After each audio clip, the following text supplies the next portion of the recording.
不得喧哗。咸阳柳，本官问你，你在来安庆之前身在何处？小民实在想不起来了。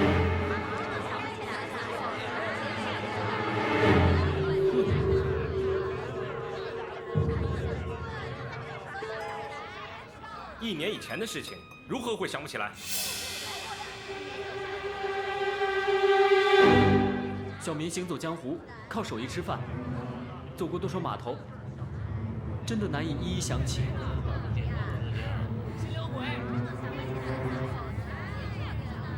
哎，吴大法官，他分明是在说谎。1年前的事儿，怎么会想不起来？莫非你是从石头里蹦出来的，还一蹦就蹦到了安庆府了？哎，大家说是不是啊？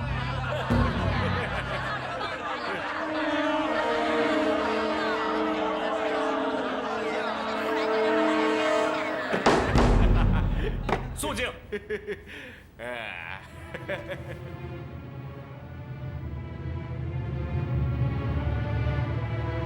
小裁缝，真找不到也没有关系。本官知道，你在你们裁缝行中手艺也算不俗。这样吧，本官在裁缝行会当中发一张征集令，定能帮你找到证人。你只要协助画一张肖像画就行了，可以吗？不用，大人，我真的只是无名小卒，没有人认识我的。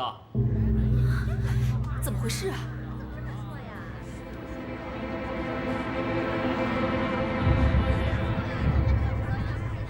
哎，吴大人，这个人藏头露尾，想必非奸即盗。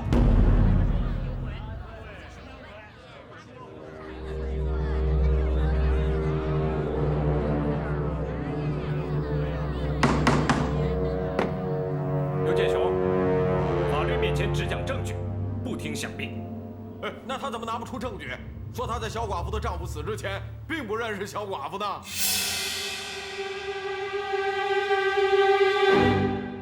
小裁缝，人命关天，你想清楚，是否给本官提供证人？不用，大人，真的不用。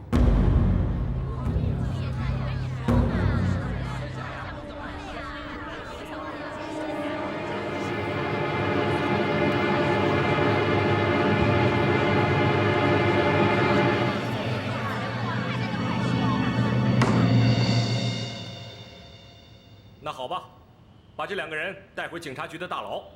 小裁缝，你好好想想，最好替本官找到证人。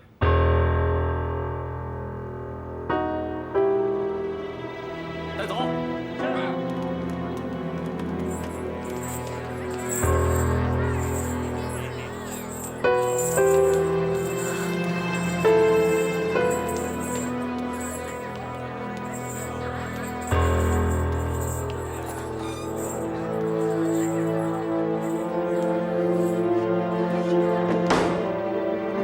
退庭。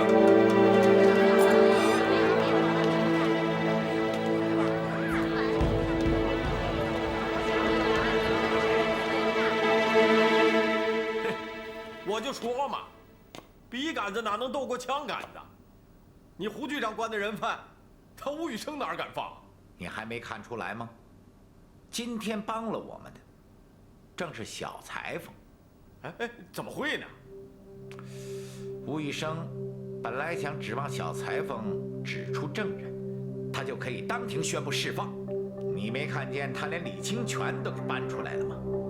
要说论枪杆子，警察这几杆破枪，怎么能跟新军作对啊？没想到这小裁缝居然连一个过去的故交都说不出来，所以他才被继续羁押。小裁缝这是怎么了？他是不是吓昏了头了？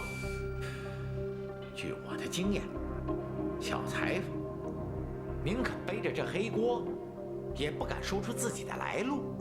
这说明他身上一定背着大案呢。真的？那就太好了！凭你胡局长的本事，就算他铁嘴钢牙，不还能给他撬出一条缝来的吗？你们说小裁缝到底怎么了？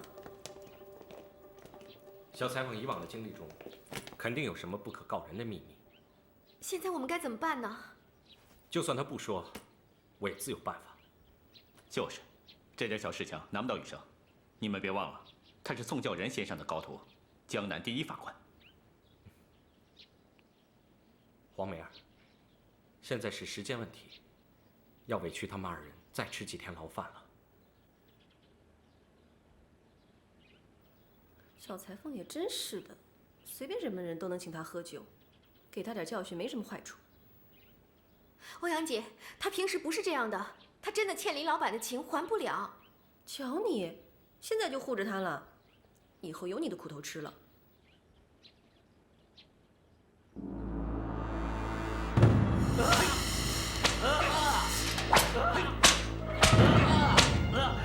快说，救不了！快说，救不了！救不了！长官老爷，我真的是冤枉的，长官老爷。臭小子，还怎样？说，半夜3更跑到李雪莲家干什么去了？那毒是不是你们俩合谋投的？长官大人，我真的是被冤枉的，我没有啊！还不承认？给我打！啊！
这2天我这眼皮啊，它直跳，生怕出什么事儿。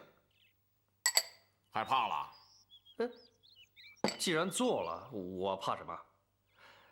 我只担心黄家山他为什么迟迟不肯交出夜宴图，而且也不肯签鸿宾楼的转让合同啊？我就知道你心里放不下这件事儿。那是，总不能竹篮打水一场空吧？哼，让你说中了。黄家山根本交不出这幅画啊！不可能吧？据林小寡妇说，这幅画早被画的主人赎走了。真的？不管真假，反正他拿不出这幅画。那怎么办呢？怕什么呀？林小寡妇手上仅财产一项就有20多万，加上其他财产，也不少于30万吧。既然黄家山无法兑现承诺，就让他拿林小寡妇的1半财产，给我们作为买鸦片的本钱。那要是他不同意怎么办？笑话，就是分1半家产，也比不上那幅画值钱。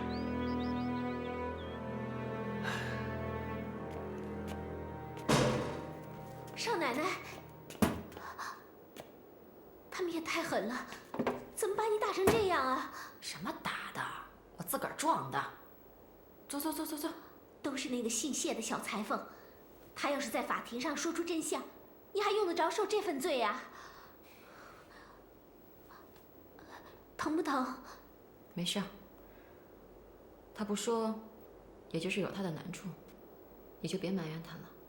都什么时候了，你还替他说话？行了，说了别说了。少奶奶，这件事背后隐藏着什么？我确实不知道。可是我当时在场，我能够证明，当时丁老板也在场，他和黄家兄弟们勾结起来，一起陷害你和谢裁缝。这事儿啊，哦，对了，而且什么呀？而且我能够证明，丁老板在酒里下了药。下药？你怎么知道的？哦，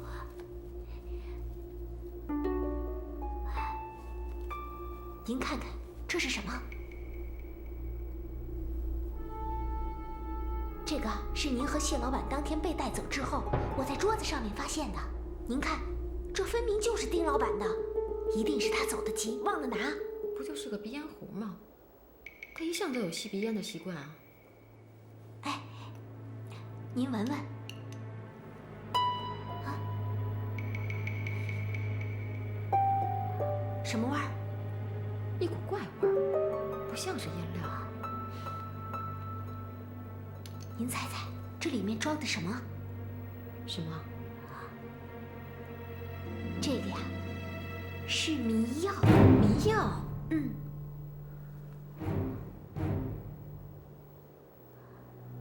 实话说吧，当时我也是出于好奇，就闻了闻，不一会儿就觉得头昏昏的。我拿到药铺给我大舅看了看，这才知道这里面装的是迷药。你这一说，我倒是想起来了，那天酒壶里边的确有这种怪味儿。我当时还问了丁老板，他说酒壶里放了杨梅。我就纳闷了，小裁缝酒量再不济，也不至于到不省人事啊。就是啊，少奶奶，咱们单凭这一条就可以把那个丁老板告倒，救出你和谢裁缝。小凤，啊，你把这个鼻烟壶收好，千万不要告诉任何人，知道吗？我要不跟别人说，我怎么救你们呀？实在不行，找黄梅儿试试吧。找她？女生，欧阳，有事吗？黄梅儿有重要的线索要告诉你。林雪莲家的丫头小凤，她告诉了我一个重要的情况。她说，出事那天晚上，她发现丁老板在酒里下了迷魂药。真的？嗯。有证据吗？啊，这是丁老板的鼻烟壶，这里面全是迷魂药。那小凤肯出来作证，指证丁如松吗？啊，不成问题的。如果小凤能够出庭作证，小裁缝的冤案一定能昭雪。我们是不是现在就开庭啊？不行，还要再等一等。还要等？为什么？小凤现在出庭作证，最多只能证明通奸一案实属诽谤，但却不能证明投毒一案也是诬陷的。那怎么办呀？难道让黄家山、刘建雄他们横行霸道不成？黄家山、刘建雄两个人倒不足为惧，不过惧的是他们背后还有胡明九。这个人，在前清的时候就给知府当刑案师爷，老奸巨猾，单靠小凤一个孤证，只怕难以扳倒。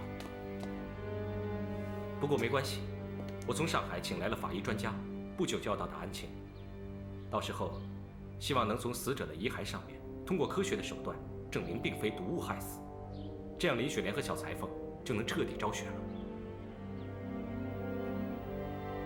欧阳，清泉现在在哪儿？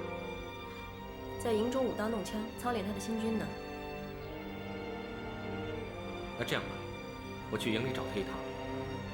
证人小凤的安全还是需要你们保护。向右追！嘿，哎，雨生，练得热火朝天啊！你怎么有空来了？小裁缝的案子怎么样了？正在等待上海方面的法医专家，不过眼下已经有一个证人肯出面证明所谓通奸实属诬陷。好，看来你这2日还是卓有成效嘛？啊？还得靠你多帮忙啊！那个证人就是林雪莲的侍女小凤。出庭之前，我担心她的安全。哎，这你就不用担心了，我派2个兄弟后面跟着，暗中保护她。我看谁敢动她一个手指头。哎，清泉，我这2天心头憋闷，要不陪我骑骑马，打打猎？好啊，嘿，备马，走。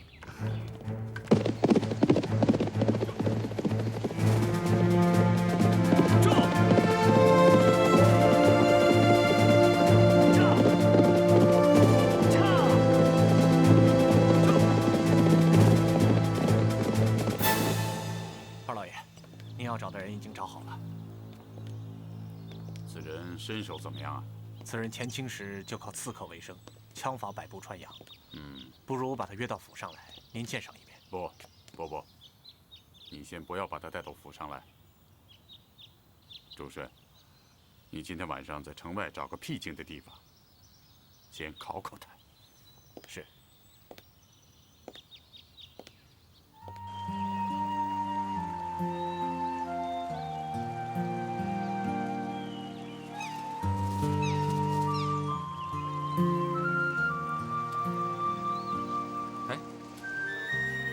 清泉，啊，等等，那儿落的2只白鹿，让我放上2枪如何？好啊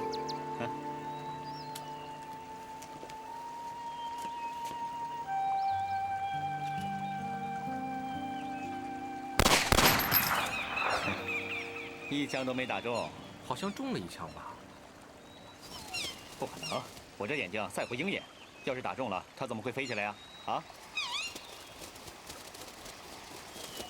雨生，我看你还是回去先练好枪法，再来跟我出来打猎吧。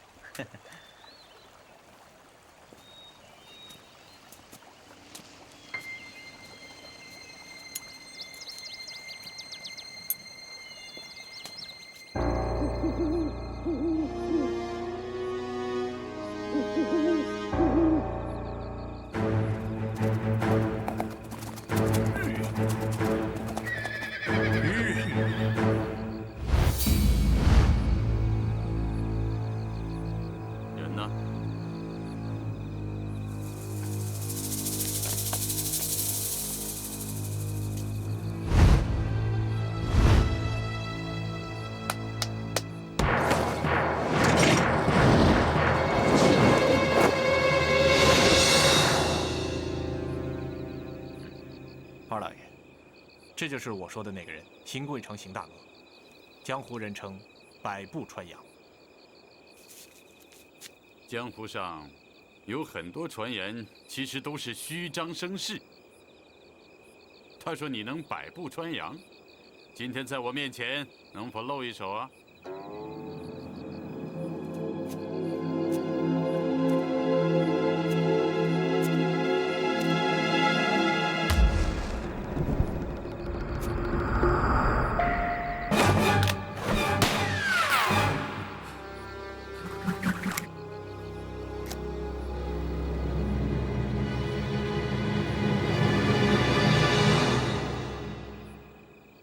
是名不虚传的。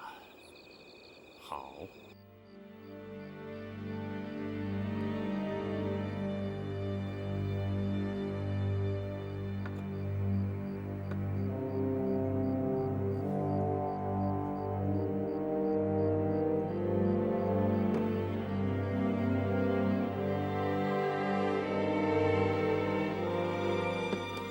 这个李清泉。明知现在是要依法治国，还做出这么鲁莽的事儿。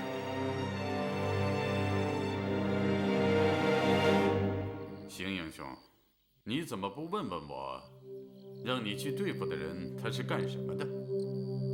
邢某干这行多年了，道上的规矩不会不知道。多一句，再也不问。好，好。不过，这个人身边是冠盖云集，你穿这样的行头，恐怕难以接近他。那就请老爷替我治一身行头。你要装扮成记者，就能接近目标。现在记者都是穿洋装，我们安庆太小，急迫间也难以置办。这样，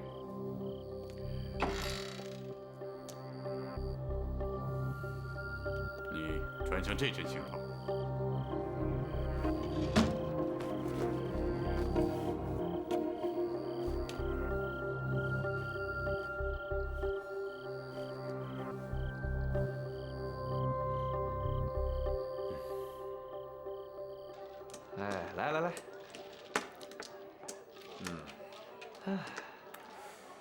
来，刘少爷，什么时候喝你的喜酒啊？本少爷不急，你急什么呀？啊！我告诉你，小裁缝走上黄泉之日，就是我刘建雄做花轿之时。这个吴宇生也真是，审着，忽然停下来，也不知道他葫芦里卖的什么药啊。3万。就算有太上老君的灵丹妙药，也救不了那个短命鬼。我跟你说吧，一个小小的裁缝跟我作对，我倒要看看他能有几条命。这倒是。哎，你啊4条。少爷，老爷到处找你。哎，找什么找啊？黄梅儿也不唱戏了，这几天我耳朵里都淡出鸟来了。刚摸上几圈麻将，回去告诉他没找着我。是二老爷找你。啊？二叔找我？肯定有重要事情。你们玩，我先回去了啊，等着我。我们等你回来。好。哎呦。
小裁缝，里边住的还挺舒服吧？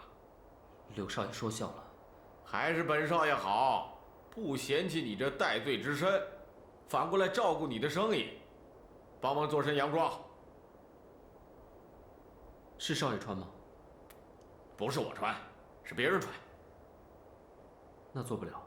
不识抬举，你好好做你的衣裳，我关照他们不打你不骂你，顿顿有酒肉。够意思吧？洋装最讲合身，不见本人无法下料。你这人跟我差不多，就是比我瘦一点儿。胖瘦只是其一，还有腰围、胸围，还有臂长呢。怎么这么啰嗦呀？啊？好吧，这样吧，你跟我走一趟。哎，你告诉你们胡局长，就说小裁缝我带出去一趟，如果他要跑了，拿我试问。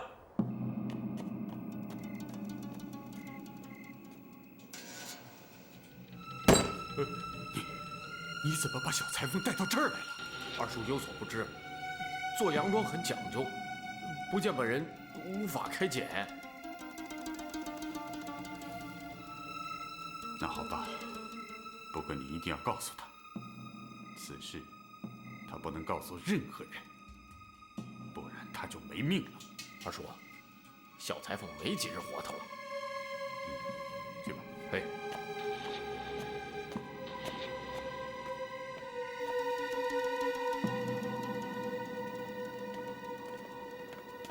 哎，就那位。能否长个灯啊？光线太暗看不清楚。凑合看吧。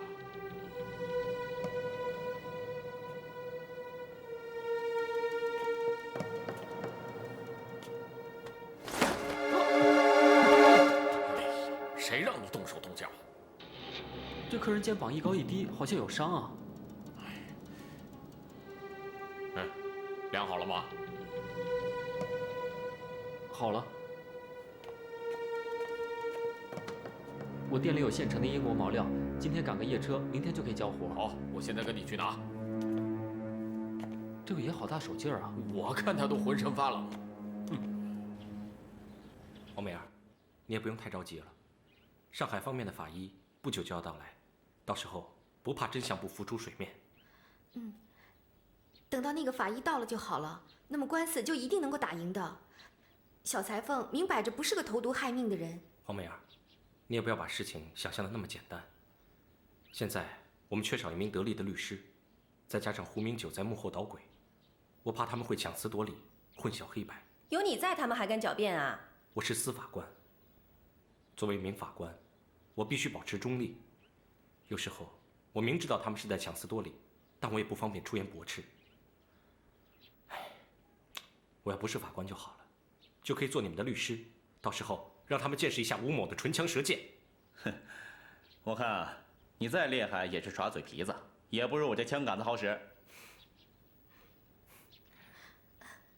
吴大哥，请律师的事儿就听你的，要请我就请个有名的。你知道大律师的价码吗？没关系，钱的事情我来想办法。不行不行，不能再麻烦你了。钱的事情我来想办法。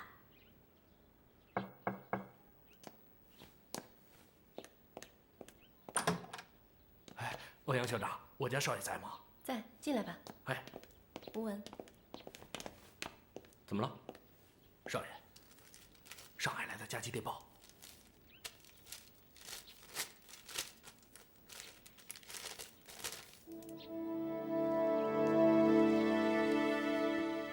清泉，过来一下。啊！我有好消息告诉你，走，出去说。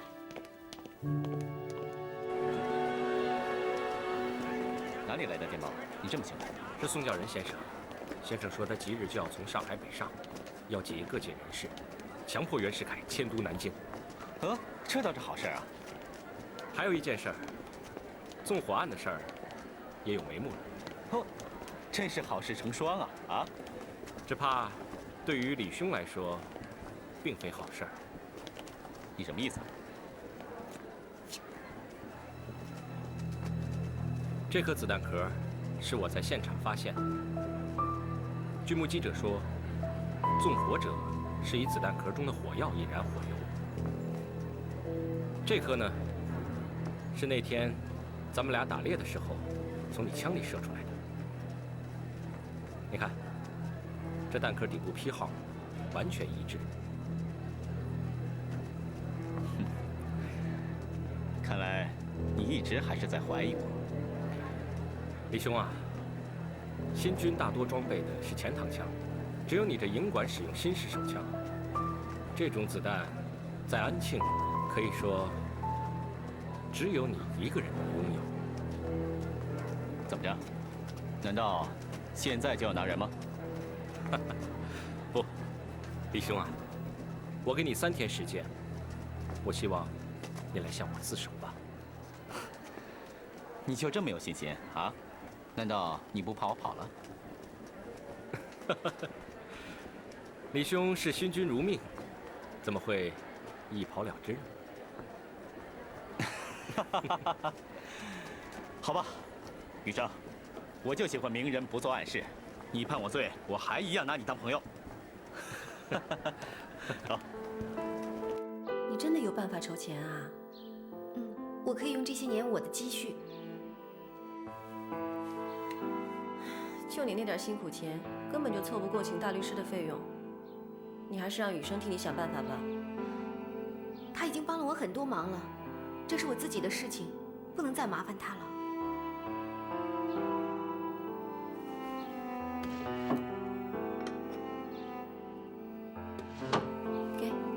明天拿去当了。这么漂亮的镯子啊，我不能要。这也不要，那也不要，你什么时候能凑够这笔费用啊？反正我不能要你的施舍。怎么能说是施舍呢？我们是朋友，我不是跟你说过了吗？人人生而平等，你忘了？越是朋友，就越不能占人家的便宜。我一定会有办法的。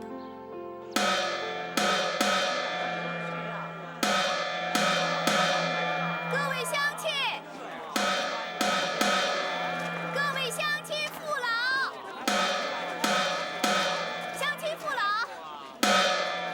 我黄梅儿在此卖唱救郎，请大家捧个场。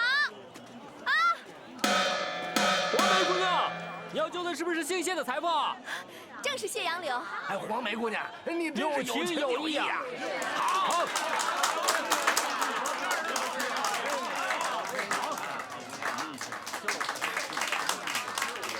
好，谢谢大家。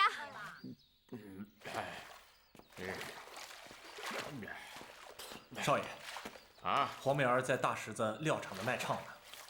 哎呀，穷到这个地步了？不是，说是挣钱给小裁缝请律师。他奶奶的，一大早来报丧了啊！什么时候见过黄梅儿对小裁缝那样对过我呀？一个个都是白眼狼！啊，喂，去把二太太叫来。是。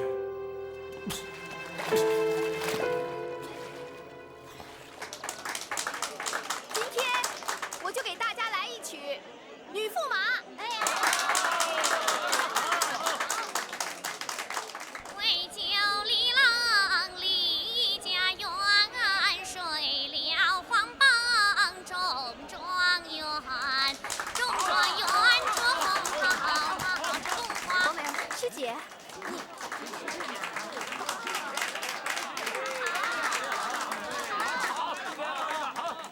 各位父老乡亲，今天黄梅儿在这卖唱，为救她的郎君，希望大家有钱的捧个钱场，没钱的捧个人场，谢谢各位了，谢谢。谢谢各位了，谢谢，谢谢，谢谢，谢谢各位乡亲。你让我做什么？我让你拿出真本事，上去跟黄梅儿唱对台戏，就是不让她挣钱。你真想得出啊？我现在是刘府的二少奶奶，你怎么还让我去街边唱戏，干如此下贱的营生？去不去？不去我杀了你！杀了我，我也不去。啊？你不去？你去不去？要是不去，就杀了我自己，让你守一辈子寡。你这是干嘛呀你？去不去？我去，我去就是了。我也曾赴过君临宴，我也曾打马御阶前，人人夸我潘安茅，原来纱帽照啊，照婵娟呐。哎，快来啊，快来啊！哎，看戏不要抢，还有茶喝啊！快来，快来！哎，那不是刘家少奶奶吗？看戏不要抢，快来，快来，快来！来啊！哎，你别走啊！别走啊！别走啊！快来！来！哎，倒茶啊！哎，来啊！别走啊！大哥别走啊！进去看戏吧！别走啊！不要钱！哎，倒茶啊！看戏啊！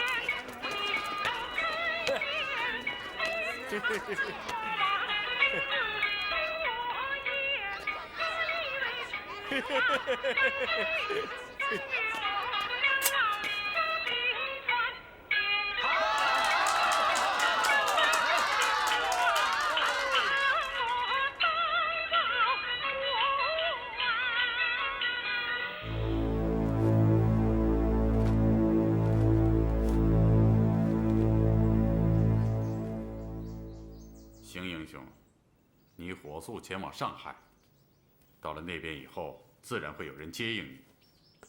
我祝你马到成功。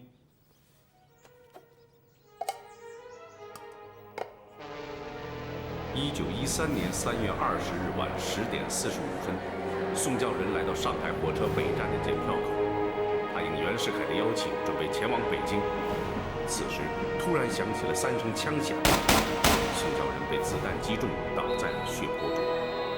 事发后，凶犯趁乱逃跑，黄兴等人急忙将宋教仁送往沪宁铁路医院，发现伤重要害，生命危在旦夕。宋教仁自知不启，弥留之际仍以国事为念，嘱咐同仁继续努力，建立和平统一的中国。临终前，他还致电袁世凯，寄予殷切的期望。3月22日凌晨，宋教仁不治身亡。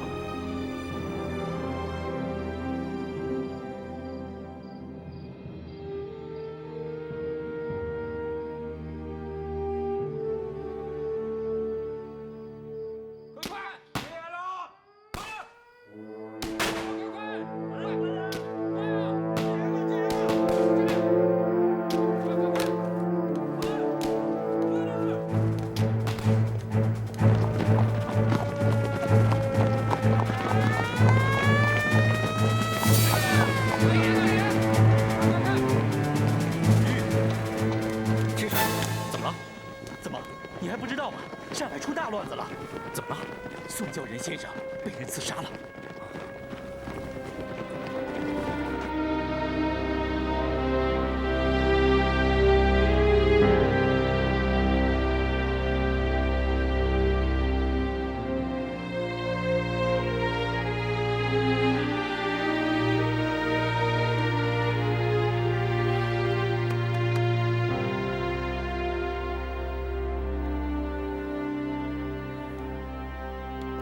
生啊，大有前途的司法官职务，说辞就这么辞了？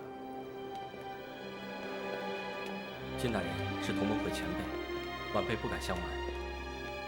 晚辈此次辞去司法官职务，是为了能有自由身，暗中调查宋先生的死因。余生啊，你是赤心可敬啊。不过眼下此事正在风口浪尖上，对手定然身家防范，这时候调查，定会无功而返。多谢前辈提醒，余生一定会等到对方觉得风平浪静之后再行调查。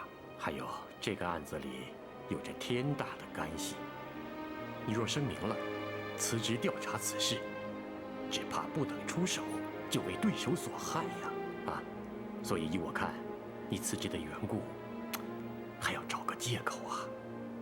前辈放心，这个我已经想过了。我就说是基于义愤，为了帮助黄梅儿，要以律师的身份替她打一场官司。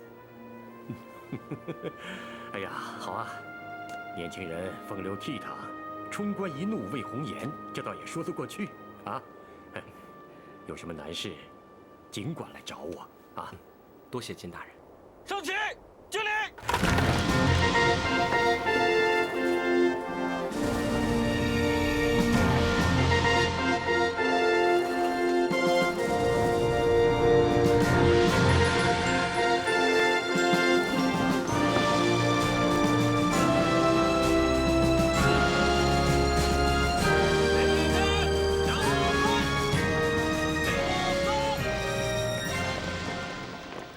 这2天日日戒严，把我都给忙忘了。我才想起来，3日限期已到。你一定是来拿人的吧？啊？不过你要真想抓我呀，我就是插翅也难逃啊！啊？我现在已经辞去了法官的职务，只是一个区区的律师，哪有权利拿人呢？哦。纵火案到此为止了。看来你是想通了。哎，李兄的做法我还是不能苟同，不过我也可以理解。那就多谢吴大人手下留情了。哎，我想你作为律师出山的第一个案子，应该是小裁缝那个案子吧？啊，卖报！司法官吴大人冲冠一怒为红颜，不惜此举